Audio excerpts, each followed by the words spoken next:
Le Niger, pays enclavé aux ressources limitées, est confronté à un nombre de défis, dont ceux de l'éducation et de la santé. En effet, la déscolarisation, le mariage d'enfants, l'exploitation commerciale, le faible accès des adolescents aux centres de santé font partie des défis majeurs qui affectent le plein épanouissement de la jeune fille au Niger, particulièrement celle de la région de Maradi. Nous avons jugé nécessaire d'intervenir dans la région de Maradi compte tenu des nombreux défis qui sont présents dans cette région, notamment au niveau des femmes. Les femmes et les jeunes filles de cette région font face à énormément de maux, dont le retrait précoce de l'école, le mariage à bas âge, les grossesses précoces, mais également le commerce ambulant et même la mendicité. Ces conditions ne sont pas favorables au développement de la jeune fille, donc tout ceci a poussé FADA à vouloir intervenir dans cette région. En vue de contribuer efficacement à l'épanouissement de la jeune fille de Maradi, l'ONG FAD, accompagnée de Girls First Fund, a initié l'activité dénommée FADA Ambulante. Cette activité a pour but de sensibiliser les membres des ménages sur les thématiques en lien avec la santé, l'éducation et la protection de l'enfant. Dirigée par une équipe de 3 personnes dont un juriste, un médecin et un animateur SCOFI. L'activité est réalisée en étroite collaboration avec les services techniques de l'État, notamment le service de développement communautaire, la direction régionale de la protection de la femme et de la protection de l'enfant, les collectivités et les chefs coutumiers. Sur instruction des directeurs départementaux de l'éducation nationale, les FADA ambulantes sont mises en œuvre dans les localités présentant un fort taux de déscolarisation et de mariage des jeunes filles. En effet, cette activité consiste à s'entretenir avec les membres des ménages, notamment parents et enfants, sur l'importance de l'éducation, les droits des enfants au Niger, les voies de recours, ainsi que sur la santé sexuelle et reproductive des adolescents.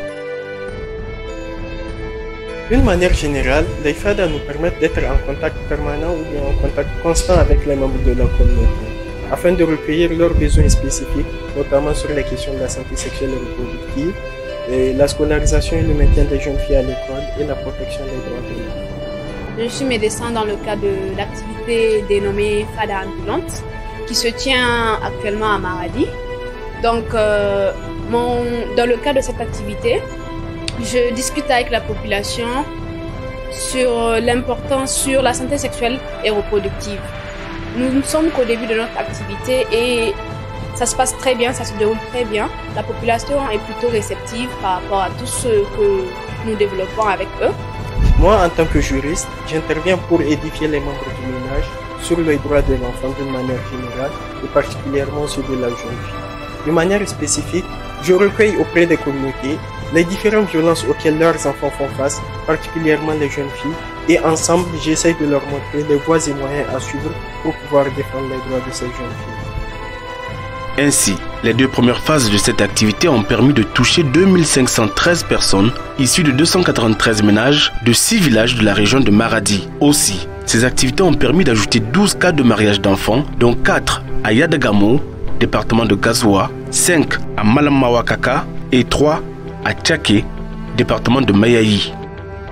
L'équipe de l'ONG FAD, lors de sa 3e série d'activités du genre, s'est entretenue dans les localités de Benunkuka, département de Gazawa, de Koring-Habjia, département de Mayaï, et de Sakabal, département de Dakoro. À travers ces FADA ambulantes, c'était une occasion vraiment pour discuter des droits de l'enfant de manière générale et de la jeune fille en particulier. Au-delà des enfants et de la jeune fille, ces FADA ambulants ont permis aux communautés de poser des questions, même relatives aux adultes, à leurs préoccupations.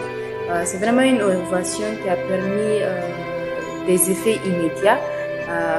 Les communautés ont témoigné sur place de l'impact que ça a eu sur eux, de l'apport, de la considération qu'ils ont senti en nous accueillant dans leur localité, et pour nous c'est une grande satisfaction. Les communautés comprennent l'importance d'aller à l'école, notamment pour la jeune fille, et l'importance surtout de dénoncer les cas de violence faites aux jeunes filles. Parce qu'un cas de violence non dénoncé, c'est comme si vous donnez l'opportunité à l'auteur du crime ou bien de l'acte de perpétuer ça au niveau d'autres familles ou bien d'autres communautés. Ils ont compris, entre autres, l'importance de fréquenter les centres de santé et aussi les conséquences des mariages précoces sur la jeune fille. Ils nous encouragent d'ailleurs à aller vers plus de population.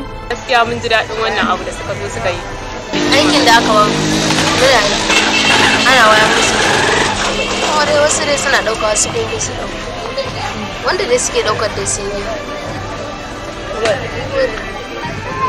a tara mai gida da matar shi ɗaya biyu uku da ɗiyansu da ɗiya ko mun yawansu a musu waye kai kun taɓa gani ba sai a wagga kungiya wadda ake ce ma ONG kungiya mai zaman kanta wadda ake ce ma za ta fama action et développement don mace da aiki don shugaban kasa.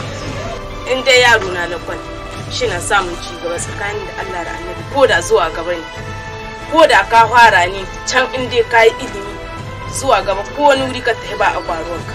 Les comités mis en place par l'ONG FAD ont facilité la préservation d'une ligne budgétaire dans le plan d'action communal pour prendre en charge les besoins spécifiques des enfants au niveau de la commune de Sabon-Machi et les constructions de 3 blocs de toilettes dans le CG de Tchaké.